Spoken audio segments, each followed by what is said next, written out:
नमस्ते। कभी सोचा है कि जब कोई अपना लोन, मान लीजिए घर का या बिजनेस का, नहीं चुका पाता तो क्या होता है? बैंक या जो भी लेंडर है वो क्या क्या कर सकता है? आज हम इसी पावरफुल लीगल प्रोसेस को समझने वाले हैं जो लोन डिफॉल्ट होते ही शुरू हो जाती है। तो सवाल बहुत सीधा सा है। अगर कोई सिक्योर्ड लोन, मतलब जिस पर कोई संपत्ति गिरवी रखी हो, वो नहीं चुकाया जाता, तो लेंडर यानी कि जो पैसे देने वाला है, वो आखिर कर क्या सकता है? उसके पास लीगल ऑप्शंस क्या हैं? और इसका जवाब सच कहूं तो थोड़ा चौंकाने वाला है। इस पूरे प्रोसेस की सबसे बड़ी बात पता है क्या है? कि लेंडर को अपना पैसा वापस लेने के लिए ज्यादातर मामलों में कोर्ट जाने की जरूरत ही नहीं पड़ती। जी हां, बिना जज के कोर्ट के बाहर ही एक्शन शुरू हो सकता है। तो चलिए इस पूरी कहानी को ना एकदम शुरू से समझते हैं। ये सब तब शुरू होता है जब एक लोन पटरी से उतरने लगता है। और इस कहानी में हमारे दो मेन कैरेक्टर्स हैं।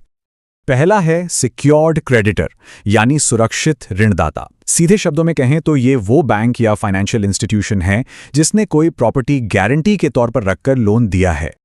और दूसरा किरदार है बोरोवर, यानी उधारकर्ता। ये वो इंसान या कंपनी है जिसने लोन लिया है और जिसे इसे चुकाना भी है। अब इस पूरे प्रोसेस का जो ऑफिशियल ट्रिगर है ना, वो तब दबता है जब लोन अकाउंट को नॉन परफॉर्मिंग एसेट यानी एनपीए डिक्लेयर कर दिया जाता है। कानून के हिसाब से यही वो पहली अलार्म बेल है जो बताती है कि अब एक्शन होने वाला है। और जैसे ही लोन एनपीए बनता है, एक काउंटडाउन शुरू हो जाता है। अब हम एक ऐसे फेज में आ गए हैं जहां जहां टाइमिंग बहुत बहुत क्रिटिकल है।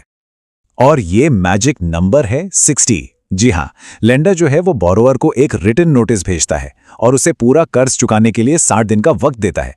बस यहीं से वो काउंटडाउन क्लॉक टिक टिक करना शुरू कर देती है। हाँ, और इस नोटिस में लीगली दो बातें एकदम क्रिस्टल क्लियर होनी चाहिए। पहली कि टोटल अमाउंट ड्यू कितना है, मतलब कुल कितना पैसा बकाया है। और दूसरी कि लेंडर किन किन स्पेसिफिक एसेट्स के खिलाफ एक्शन लेने का इरादा रखता है।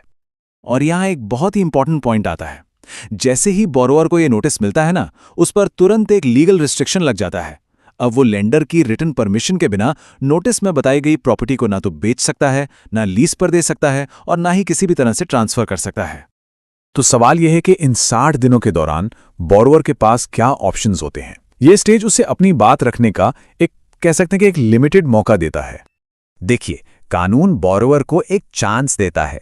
वो नोटिस पर अपना ऑब्जेक्शन या अपनी बात रख सकता है और लेंडर को उस पर विचार करना लीगली बाइंडिंग है, करना ही होगा। और अगर लेंडर उस ऑब्जेक्शन को रिजेक्ट करता है तो उसे 15 दिन के अंदर अंदर रीजन के साथ जवाब देना होगा। लेकिन यहां एक लीगल पॉइंट है जिसे समझना बहुत जरूरी है।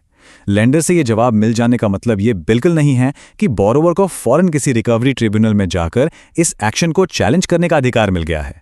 नहीं, यह अधिकार इस स्टेज पर नहीं मिलता। अब आते हैं इस प्रोसेस के सबसे क्रूशियल पार्ट पर। क्या होता है अगर 60 दिन निकल गए और बोरोवर ने पेमेंट नहीं किया? तब लेंडर के हाथ में कुछ बहुत ही पावरफुल राइट्स आ जाते हैं। यहां कानून लेंडर को 4 जबरदस्त पावर्स देता है।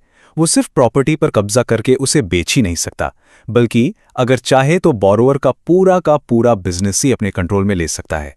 इसके अलावा वो एक मैनेजर अपॉइंट कर सकता है या फिर किसी थर्ड पार्टी से जो पैसा बोरोवर को मिलना था उसे कह सकता है कि वो पैसा सीधे लेंडर को दे।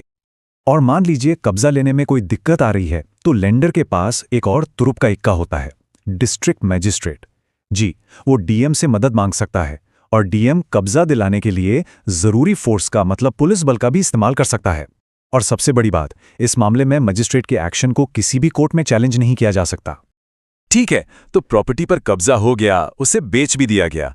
अब सवाल यह है कि उस सेल से जो पैसा आया उसका क्या होता है? तो ये जो पैसा है ये कैसे बांटा जाता है? कानून ने इसका एक सेट ऑर्डर बना रखा है। सबसे पहले प्रॉपर्टी को बेचने में जो भी कॉस्ट या एक्सपेंस आया वो निकाला जाता है। उसके बाद लेंडर अपना पूरा बकाया लेता है और आखिर में अगर कुछ पैसा बच गया तो वो बोरोवर को वापस मिलता है। लेकिन एक और सवाल जो बहुत कॉमन है, क्या होगा अगर प्रॉपर्टी बेचने के बाद भी लेंडर का पूरा पैसा रिकवर नहीं हुआ? इसका जवाब यह है कि ऐसी सिचुएशन में लेंडर जो बची हुई रकम है उसे वसूलने के लिए डेट्स रिकवरी ट्राइब्यूनल या किसी और कॉम्पिटेंट कोर्ट में केस फाइल कर सकता है। तो जैसा कि हमने देखा, ये कानून डेट रिकवरी के लिए एक बहुत ही फास्ट और पावरफुल प्रोसेस देता है, जिसमें ज़्यादातर एक्शन कोर्ट के बाहर ही हो जाता है। ये लेंडर्स के लिए तो काफ़ी फायदेमंद है, पर ये एक बड़ा सवाल भी छोड़ जाता है, क्या ये प्रोसेस दोनों पार्टीज के लिए एक फेयर फाइट, एक बराबरी का मुकाबला है? ये एक सोचने वाली बात है।